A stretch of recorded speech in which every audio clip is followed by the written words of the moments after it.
What's going on, YouTube? This is SG1 Sports, and you're watching our Big Ten channel. It's time for our Big Ten Power Rankings heading into Week 2 of the 2023 college football season. Not a ton of changes, but we do have some changes at the top and, a few little moves here and there from the preseason Power Rankings.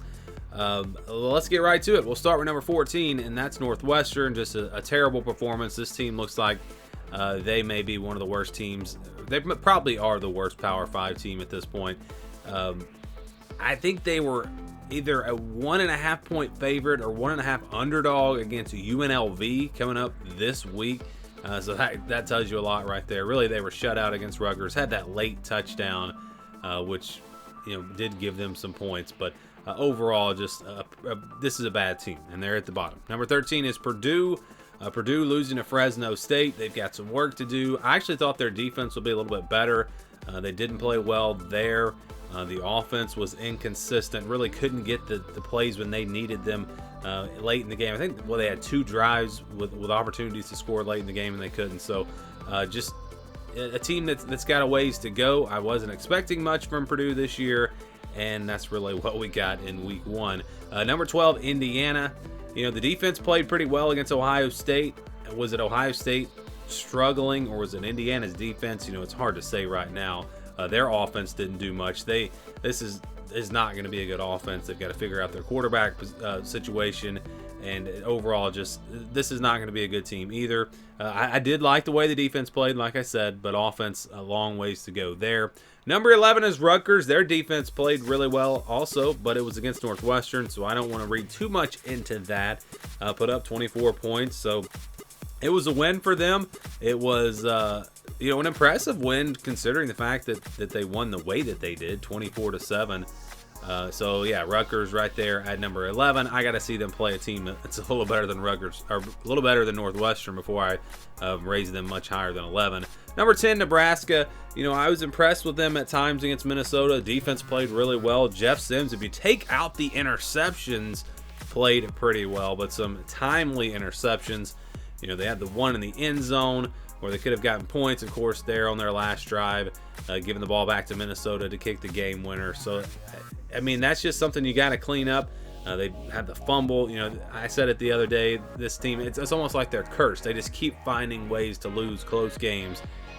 But, again, overall, just looking at the team, first impression under Matt Rule, I thought they looked pretty good. So I think Nebraska has, if they can find a way to just win some of those close games, they have an opportunity to maybe go up in these rankings as the season moves along. Number 9, Michigan State. A slow start, but they did get things going in their game this past weekend. I think that was a Friday night, if I remember correctly. So many football games that I watched. I was even still watching games this week, games that I didn't get a chance to see. But yeah, they took care of business in this game. It was 10-7 at halftime, but then they've got it together in the second half. Pass game was actually, you look at Kim, the quarterback, he was actually decent in this game. Receivers didn't really help him out a whole lot from what I saw. Nathan Carter really good on the ground. Defense again held them to 7 points. Early on, they were Central Michigan was moving the ball a little bit on them, so we'll see if Michigan State's defense, how good they're going to be. I expected them to have a good defense, and at the end of the day, they did hold them to 7 points. Number 8, Maryland. Didn't really learn much from them. A blowout win over an FCS opponent. We'll find out more about the Terps here in the next few weeks. Number 7, Illinois. They got the win. This was in a game that I think a lot of people thought would be close. Toledo is a really good MAC team, maybe the best team in the MAC. And so, yeah, I expected this game to be close. I don't know that I expected them to give up 28 points, although one of those touchdowns was really late. But it was a win. It was a win. And again, it's hard to really take a ton away from this game. Toledo, I think, is a good team. It was the first game of the season. Illinois, we'll learn more about them as they get into Big Ten play. But just getting the win against a good MAC team, I think that was a positive there. I wasn't expecting them to blow them out or anything.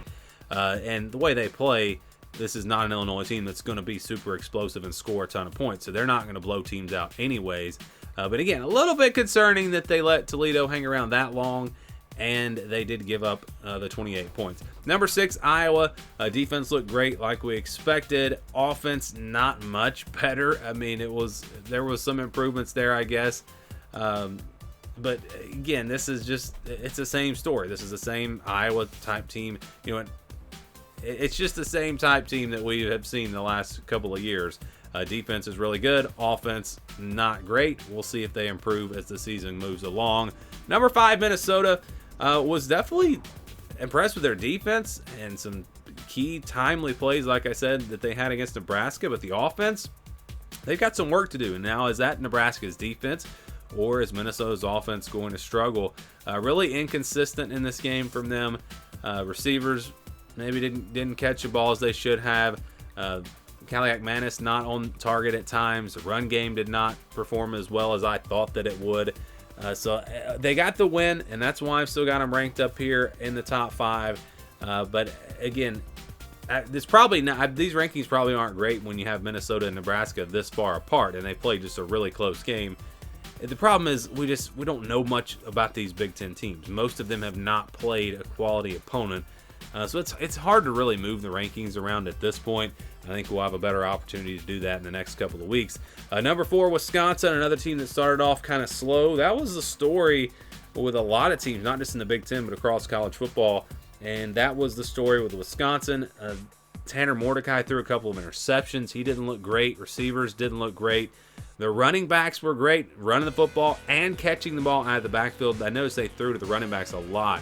And the defense was pretty solid. I think the potential is there for Wisconsin, but it's going to take some time to come together. And I think they could be in trouble against Washington State on Saturday. That's going to be a tough matchup. Number 3, Ohio State. Defense was great, and that's the positives. Is that just because Indiana is bad? I mean, again, we don't know at this point. But they have got to get that offense together. It was just so out of rhythm. It was almost hard to watch at times. And I had to settle for some field goals. It was not a great performance here from Ohio State in the opener. And again, maybe Indiana is going to be pretty good this year. I think their defense has a chance to be pretty good. But 23 points in a game where you're favored by, what was the spread? I think the spread was more than 23 points. So this was positives and negatives here for Ohio State. Defense was really good. Offense was not good. Because of that, I did drop them a little bit. Number 2, Michigan, playing East Carolina. They were pretty good. Again, nothing special. The run game was not as good as I thought that it would be. The J.J. McCarthy looked good, was very efficient in this game. The defense took care of business.